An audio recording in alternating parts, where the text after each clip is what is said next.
No man wants a woman with twin girls. He said it like a fact, Can you help not a me? threat. My car broke For down 3 just down years, the she road. believed him. Then her car broke down in the Atmosphere's a bit rain, rough for driving. outside a stranger's garage, and a mechanic looked at her like she wasn't a problem to be managed at all. What happened next would cost him his business, cost her everything she thought she knew about love, and prove her ex-husband wrong. In the one room he never expected to lose, the rain hit like gravel thrown against tin. Calvin Cole was on his back under a Ford pickup. He heard it before he saw anything. A woman's voice, thin, broken, drifting through the open bay door. "I'm sorry," she said. "I don't know what to do anymore." He hadn't even seen her face yet. Something in his chest went still anyway. Cole's Auto Repair sat just off Interstate 89 outside Randolph, Vermont. A squat cinder block building.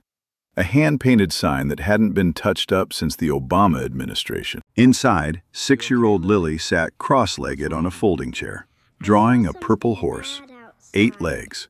"Horses get tired too," she said when nobody asked. She glanced up at her father every few seconds, the way kids do when they've learned, too early, to watch for trouble in a grown-up's face. Calvin had raised her alone since she was 2. Her mother left on a Tuesday, never came back, not even for a birthday card.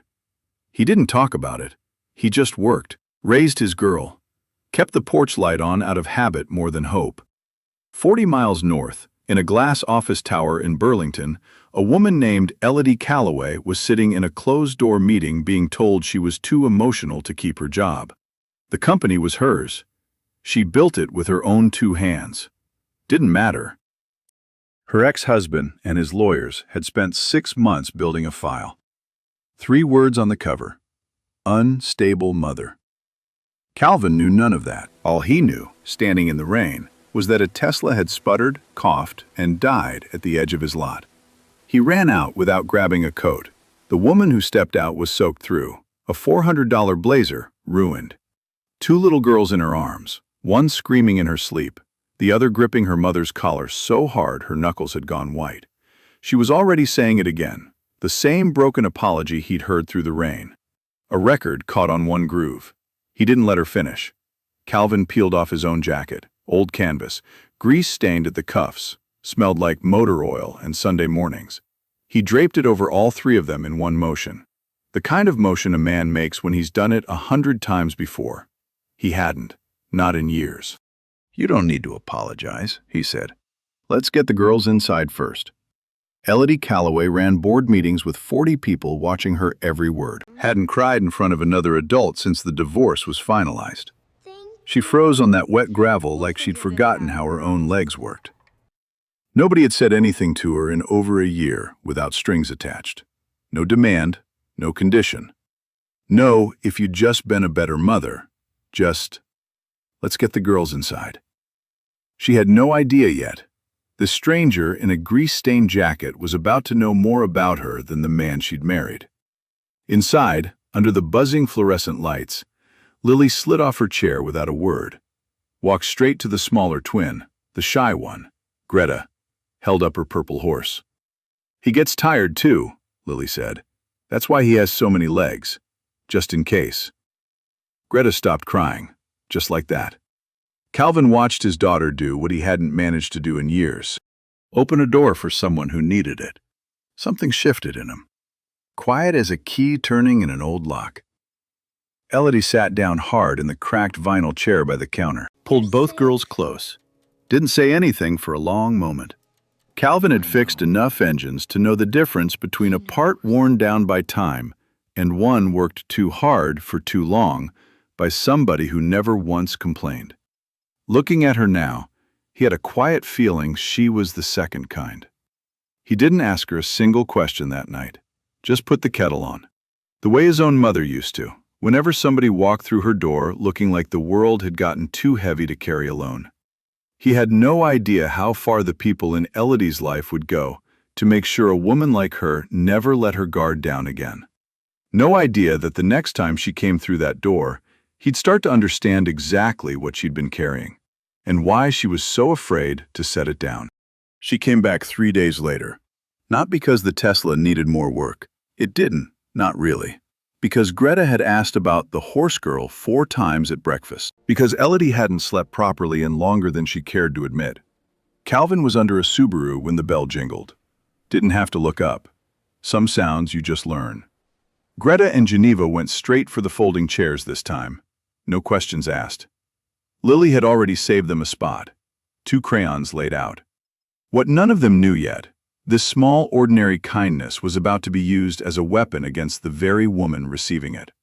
Elodie sat in the cracked vinyl chair, watched her daughters color in companionable silence with a stranger's child. For the first time in months, her shoulders weren't up around her ears. Calvin wiped his hands on a rag, came and leaned against the counter. Not too close. "Battery looked fine last time," he said. "Tesla giving you trouble again? Or were you just in the neighborhood?" Wasn't really a question. They both knew it. "Just in the neighborhood," Elodie said, almost smiled. That was when he noticed it. A scratched gold Patek Philippe, dull and worn against her wrist. The kind of timepiece that cost more than most folks around Randolph made in a year. She turned it once. Absently. The way a person worries a loose thread without meaning to. Calvin didn't know it yet. Marcus had given her that watch the week they got engaged. Back when she still believed in the life they were building. She'd thought about selling it more than once. Couldn't. Like letting go of the watch meant admitting every good memory attached to it had been a lie from the start. So she kept wearing it, scratches and all. A wound that healed crooked, still ached when the weather changed. Calvin filed it away. The way he filed away most things people didn't say out loud. A habit that would matter more than he realized. The third visit was the one that changed something. Calvin came around the corner with a part in his hand. Found Elodie standing near the window, watching her girls play, swiping fast at her cheeks like she could erase the tears before anyone clocked them. "Sorry," she said when she saw him. "Allergies." In a Vermont auto shop. In October. A beat. "Sure." She laughed, small, surprised. The kind that catches a person off guard, like it had been sitting unused in a drawer for years. That laugh would matter more than either of them understood. 3 states away, a man named Marcus was about to make sure she never laughed like that in public again. Not without a price attached. When the bill came, Calvin handed her a slip of paper. The number on it made her blink. "That can't be right." "That's parts. Just parts." He shrugged like it cost him nothing. Both of them knew labor wasn't free, not even for a man who needed every dollar he could get. A small thing, a handful of dollars he chose not to charge. Elodie sat in her car in the gravel lot for 10 minutes afterward, engine off, just breathing. 3 years of marriage, 1 very public divorce. She could not remember the last time someone gave her something and asked for nothing in return. Tuesday evening. She'd remember that detail for the rest of her life.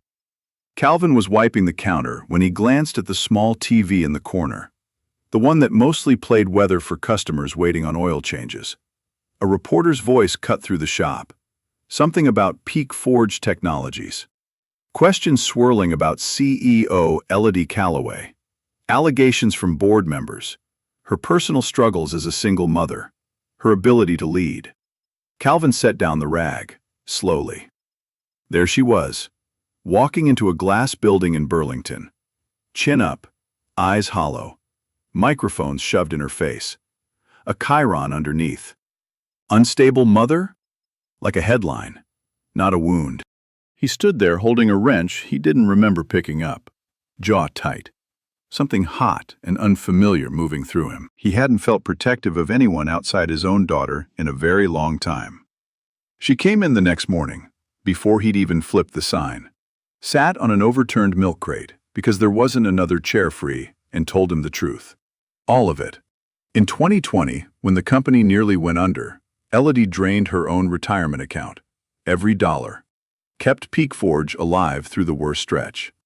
Marcus stood up at the next shareholder meeting, took full credit, called it his vision, his sacrifice. His mother patted his arm at Thanksgiving that year. "My son is truly brilliant." Elodie sat 2 seats down, said nothing.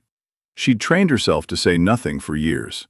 After enough years of that, Elodie said quietly, you start to wonder if maybe they're right. Maybe you aren't worth much. Outside of what you can hand over. Calvin didn't say anything right away. He just listened, the way some men never learn how to. And some men learn the hard way, like he had. It was Walter who said the thing that stuck. Walter was 72, a retired history teacher, brought his '98 Buick in for an oil change every 6 weeks, mostly because he liked the company more than he needed the service. Sat in the corner the whole time, pretending to read the paper, the way old men do when they're listening to every word. After Elodie left, Walter folded his paper. That woman's not the kind who cries easy, son. I've been watching people walk through this door for 50 years. A pause. The kind teachers use right before the part they want you to remember. She's not unstable. She's just plain exhausted. There's a difference. Somebody ought to know it. Calvin nodded, slowly. He had a feeling he was about to learn just how far the people in Elodie's life would go to make sure that difference never made it to a courtroom. Or a boardroom. The black sedan pulled into the lot on a Thursday. Calvin knew trouble the second he saw it. You learn to read a parking lot in this business the way some folks read weather. This one had the wrong kind of shine. Too clean for Randolph, too careful. 2 men got out. One carried a leather folder. The other didn't say much of anything. Somehow that made him the more unsettling of the two. Mr. Cole, the one with the folder, like he already owned the place. We represent Mr. Marcus Hale. We understand you've had recent contact with his ex-wife. What Calvin didn't yet realize. The next 90 seconds would decide whether he kept the only thing he'd built for his daughter, or lost it for telling the truth. She brings her car in, Calvin said, same as anybody. The lawyer smiled, the kind that never reaches the eyes. Set a card on the counter. We'd hate for a small business like this to run into licensing complications. Inspections can be unpredictable, especially for shops operating with outdated equipment. Not a threat. Not on paper. Wouldn't read as one to anyone who wasn't standing exactly where Calvin was standing. But Calvin grew up watching his own father get pushed around by men in nicer suits. He knew exactly what was being said underneath the words. You're telling me to keep quiet. We're telling you, the lawyer corrected, sliding the card an inch closer, that Mr. Hale only wants what's best for his daughters. He's simply concerned about the influence certain environments might have on them. The silent one was photographing the parking lot, the cracked pavement, the rusted sign. The exact spot where Calvin had draped his jacket over a soaked, shaking woman 2 weeks earlier. They were building a file. Calvin was now a page in it. It's worth pausing here, the way an old friend pauses over coffee to make sure you caught what just happened. What Marcus's lawyers were doing has a name. Counselors who work with families like this call it coercive control. The unsettling thing is, it rarely looks like a threat at all. It looks like concern. It looks like paperwork. A man saying he only wants what's best for his daughters, while quietly making sure every door around his ex-wife gets a little harder to walk through. The goal was never really the auto shop. The goal was to make Elodie feel like every person who showed her kindness would eventually pay a price for it. Until, exhausted, she stopped letting anyone close at all. That afternoon, Calvin's phone buzzed. A text forwarded from Elodie. One line. He sent this to me an hour ago. The message read, Are you crying to strangers again? I'm only worried about the children. A man who fixes cars for a living, around our girls unsupervised. Is that really the stability you want people to see, Elodie? Calvin read it twice. A third time, slower.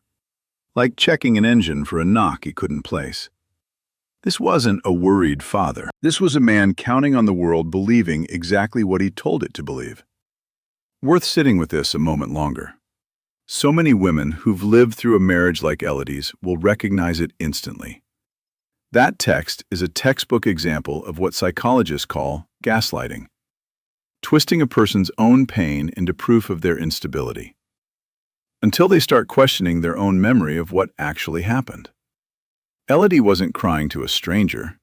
She was a mother, soaked and exhausted, accepting basic kindness from someone who asked nothing in return.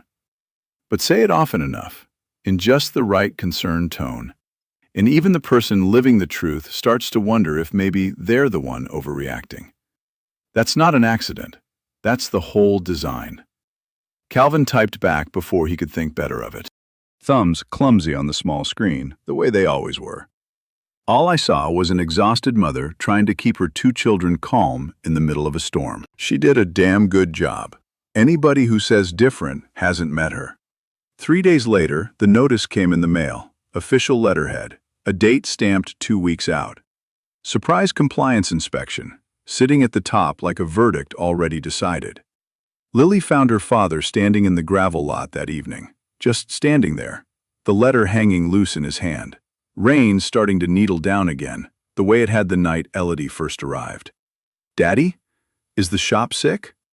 Calvin crouched down to her height, the way he always did when something mattered. "No, baby girl. Just some people trying to scare us a little." "Did it work?" He thought about lying, didn't. "A little," he admitted. "But scared doesn't mean we stop." That single sentence, spoken to a 6-year-old in a gravel parking lot, would end up being the exact thing that gave Elodie the courage to stop running. 3 weeks later, in a room full of men who thought they already knew how this would end, Walter showed up the next morning. Before Calvin had even unlocked the bay door, parked his old Buick crooked, the way he always did. Found Calvin standing in front of the shop, soaked through, wrench still in hand from the night before, like he'd forgotten to put it down. "Heard about the inspection." No preamble. Walter never bothered with those. "Word travels. Small town." Walter leaned against the doorframe, arms crossed, the posture of a man who'd spent 30 years in front of classrooms. He knew exactly how long to let silence sit before saying the important part. "You know what I taught for 3 decades, son? History. History." He nodded toward the shop, the rusted sign, the cracked lot. "And the thing about history is, the men who try hardest to bury the truth are usually the ones who end up most remembered for it. You did the right thing. Don't let a man in a clean suit convince you different." There's a quiet wisdom in what Walter understood without needing a textbook for it. Manipulation only keeps working as long as the people around the victim stay silent too.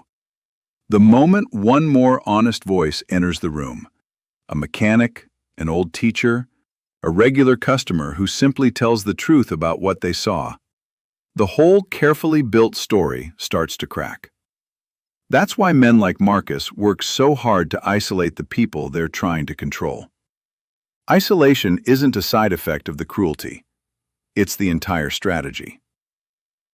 What neither of them knew, not Calvin, not Walter, not even Elodie, 3 weeks deep into therapy bills and sleepless nights, and a journal kept hidden in a locked drawer at the office. The inspection notice wasn't the worst of what Marcus had planned. It was only the opening move. The estimate for the shop's required upgrades came in at just under $31,000. Calvin read it twice in the parking lot, rain dripping off the brim of his cap. Felt the number settle into his chest like a stone dropped into still water. $31,000 he didn't have. For equipment that, by any honest measure, hadn't needed replacing at all. This was the cost of one act of kindness. Calvin was about to learn just how much it could take from a man who had so little to spare. He didn't tell Elodie right away. Pride, maybe. Or maybe he just didn't want to be one more weight on a woman who already looked like she was carrying the whole sky on her shoulders. She found out anyway. Walter let it slip, the way small towns always let things slip. She drove straight to the shop that evening, the twins asleep in their car seats. Exhaustion carved so deep into her face that even Lily noticed before either grown-up said a word. "This is my fault." Standing in the doorway, rain dripping from her coat onto the concrete floor. All of it. The inspection, the cost. "I should never have kept coming back here." "Don't," Calvin said. "I'm going to resign." The words came out flat, rehearsed, like she'd practiced them in the car the whole drive over. "I'll step down from Peak Forge. Marcus wins. The girls and I disappear somewhere quiet. None of this touches you or Lily ever again." This was the moment the whole story had been building toward. Not the climax of triumph, the climax of total collapse. She sank into the same cracked vinyl chair she'd cried in weeks before. This time she didn't bother wiping the tears away. "I have a journal," she said, voice gone hoarse. "Every night the girls cried after a visit with him. I wrote it down. Every therapy bill I paid myself, in cash. So there'd be no trace on a joint account he could twist into something ugly. I never showed any of it to Marcus. Not once. I told myself if I just stayed quiet long enough, if I just absorbed every accusation without fighting back, he'd eventually leave the girls alone." She looked toward the window. Greta and Geneva, curled together in the back seat of the car, fast asleep, oblivious. But silence didn't protect them. It just made everyone believe their mother was the one falling apart. I thought staying quiet was strength. It wasn't. It was just letting the lie grow bigger every single day I didn't say anything. Quiet for a moment, staring down at the watch on her wrist, turning it once without seeming to notice she was doing it. No man wants a woman with twin girls. So soft, it barely cleared the sound of the rain. That's what he used to tell me, in that same calm, reasonable voice he uses for everything. And after enough years of hearing it, I started to believe him. The shop was so quiet, the rain on the tin roof sounded like applause for nobody. This is the heart of the whole story. It deserves a moment of honesty, rather than rushing past it. What Elodie was describing has a name counselors use often: self-silencing. The slow, well-meaning habit of swallowing your own pain to keep the peace, to protect your children, to avoid being labeled difficult. It rarely feels like surrender while you're doing it. It feels responsible. It feels like love. But here's the quiet, hard truth so many women who raise children through hard marriages already know in their bones. A parent who never lets herself be seen struggling doesn't look strong to the people around her. She just looks like someone with nothing left to say in her own defense. Silence, held long enough out of fear, can be mistaken by everyone watching, even the people who love you, for proof that something really is wrong. That's not a flaw in the mother. That's simply how silence gets misread by a world that stopped paying close attention. There's something else worth understanding here too. Something Elodie wouldn't fully see until much later. Keeping a journal, saving every receipt, documenting every hard night, that wasn't weakness either. Trauma counselors call this kind of careful record-keeping a survival instinct. The same one that's kept countless women steady through impossible years.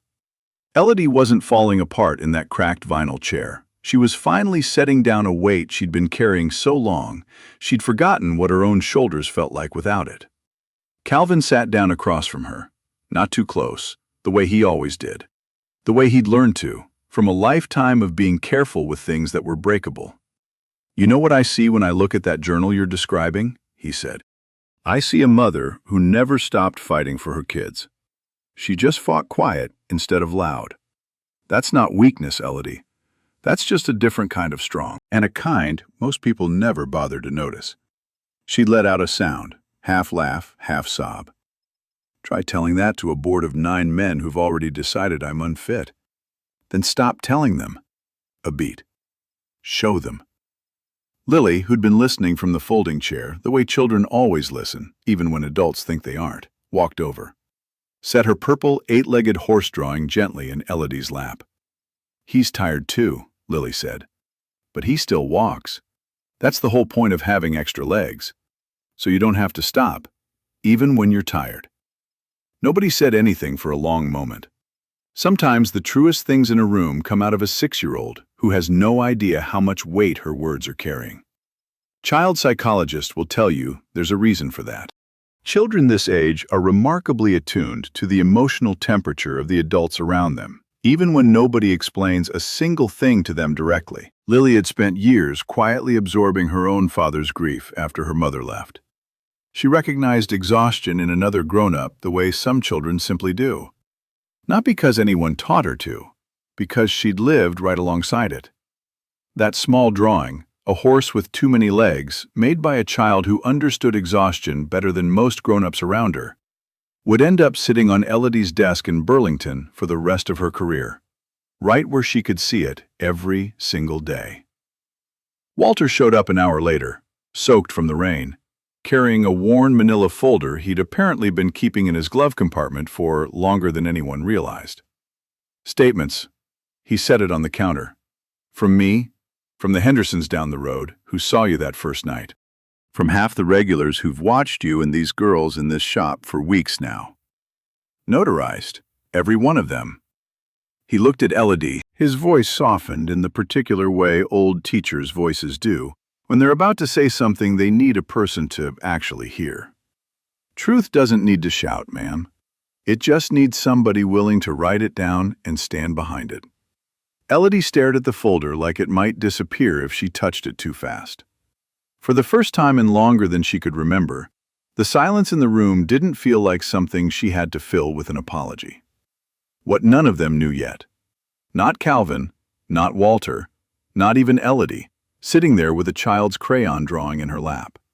This folder, sitting unassuming on a grease-stained counter in a Vermont auto shop, was about to become the single most important piece of evidence in a Burlington boardroom 3 weeks later. The kind of evidence that doesn't just save a career, the kind that ends one. For somebody else entirely. The boardroom on the 14th floor of Peak Forge Technologies had floor-to-ceiling windows looking out over Lake Champlain. The kind of view meant to remind everyone in the room how much there was to lose. Marcus Hale stood at the head of the table. Suit fit him the way armor fits a man who's never actually been in a fight. He had a slideshow ready, a folder of his own. Thinner than Walter's, glossy, professional. Designed to look like concern instead of cruelty. "I want to be clear," Marcus said, voice smooth as poured concrete. "None of this comes from malice. I simply have grave concerns about Elodie's judgment. About her associating our daughters with unvetted strangers during what appears to be an ongoing personal crisis." This was the moment the entire story had been building toward. 9 board members, 1 folder of lies dressed up as worry, and 1 woman who had finally decided she was done staying quiet. Elodie stood, didn't raise her voice, didn't need to. "I used to think," she said, "that if I stayed silent long enough, you'd eventually leave my children alone. I see now that silence only convinced everyone in this room that I was the one falling apart." She set her own folder on the table. The journal. 3 years of entries in her own handwriting, dated and specific. The therapy receipts, paid in cash, never once touching a joint account Marcus could twist into evidence. And beneath those, the notarized statements Walter had gathered. From the Hendersons who watched a stranger drape his jacket over 2 soaked little girls on a rainy October night. From a dozen regular customers at a small auto shop who'd watched a mother slowly come back to life in a place that asked nothing of her except that she let her daughters draw pictures in peace.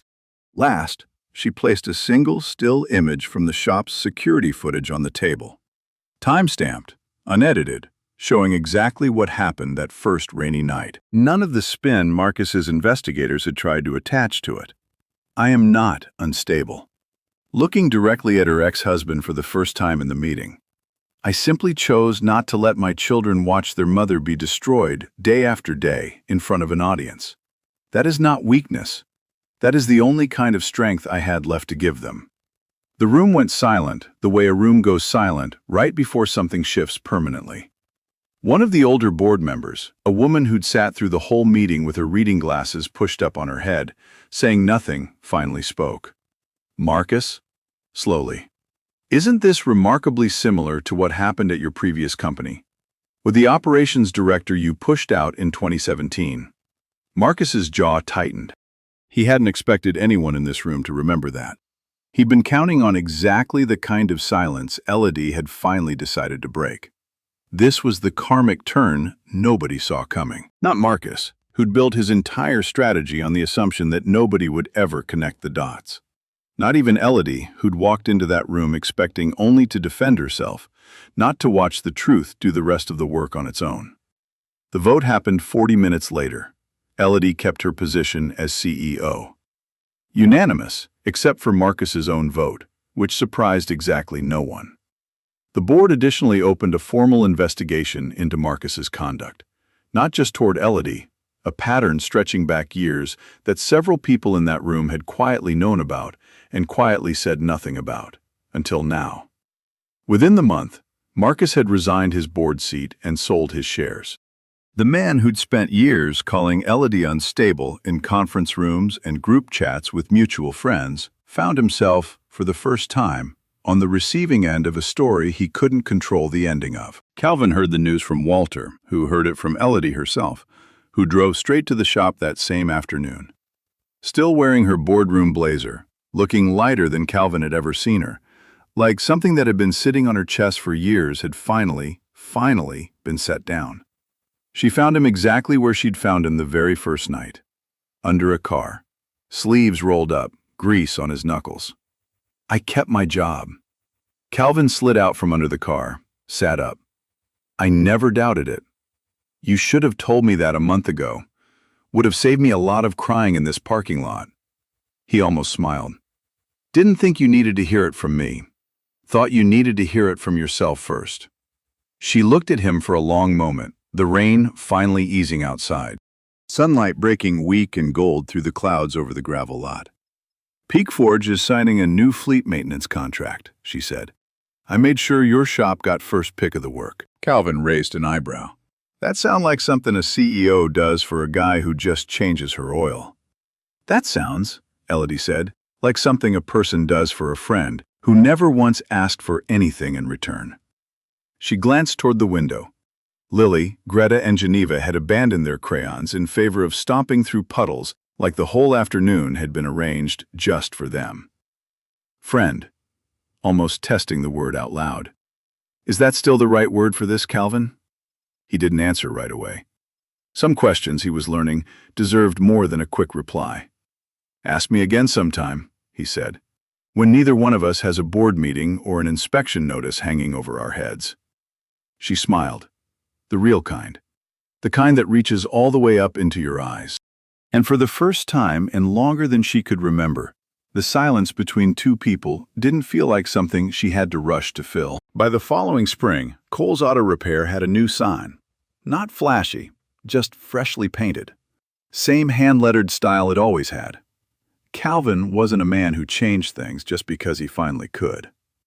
Peak Forge Technologies had signed a maintenance contract for its company fleet. The kind of steady, unglamorous work that meant Calvin didn't lie awake at night anymore doing math on a yellow legal pad. The shop didn't just survive. It came back to life. The way things do when somebody finally stops holding their breath. What none of the regulars at Cole's Auto realized? The quiet shop on the edge of town had become something far bigger than a place to get an oil change. It had become the place where two broken families learned, slowly, how to be whole again. Walter still came in every 6 weeks for his Buick. Though everyone in town suspected the old engine had at least another decade of life left in it without any help at all, he'd take his usual seat in the corner with the newspaper, pretend to read. Watch Lily, Greta, and Geneva sprawled out on the shop floor with a fresh box of crayons.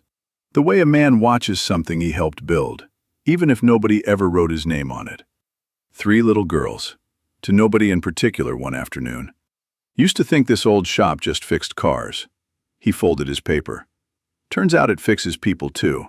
Just takes longer. And you can't always see the parts that needed replacing. Calvin and Elodie didn't rush anything. They'd both learned the hard way what happens when two people move fast towards something neither of them is steady enough to hold yet. They talked, mostly, about the particular loneliness of raising kids without a partner in the room at 3 in the morning. About the strange guilt of finally sleeping through the night again after years of bracing for the next attack. About small, ordinary things, too. Calvin's terrible coffee. The way Geneva had started bossing Lily around like a tiny general. The fact that Elodie, CEO of a technology company worth tens of millions of dollars, did not know how to check her own oil. A fact Calvin found endlessly, gently amusing. "I run a company," she told him once, mock-offended, with 400 employees. And yet, Calvin said, holding up the dipstick, here we are. One Saturday evening, Elodie sat on the shop's back steps with Calvin, watching the girls chase fireflies in the gravel lot. All three of them now, Lily included. Nobody had bothered drawing a line between whose children belonged where anymore. I told you something once. Quiet, watching the fireflies blink across the gravel lot. That night, everything nearly fell apart. I don't know if you even remember. I remember. Calvin didn't take his eyes off the girls. No man wants a woman with twin girls. You said it like you'd memorized it. I had, she admitted. Marcus made sure of that. Calvin was quiet for a moment, the kind of quiet that wasn't empty, just full of a man deciding exactly how to say the thing he'd been carrying around since that rainy night. Then he's not good, he said finally. Simple as that. She let out a breath she felt like she'd been holding for 3 years. Reached over, took his hand. Careful. The way you handle something you've learned the hard way can break. This was the final image, the one viewers would carry with them long after the screen went dark. A small auto shop off Interstate 89. Rain long since cleared. Golden evening light spilling across a gravel lot where 3 little girls chased fireflies. 2 grown adults, both of them once certain they were unworthy of being chosen, sat close enough on a back step that their shoulders touched. The porch light above Calvin's own front door, 2 miles down the road, stayed on every night now. Not out of habit anymore, because there was finally, again, someone worth leaving it on for. These narratives were crafted by real individuals who cared deeply about truth and fairness. AI helped organize and enhance readability, ensuring the powerful takeaways about kindness, accountability, and human resilience reach and impact audiences worldwide.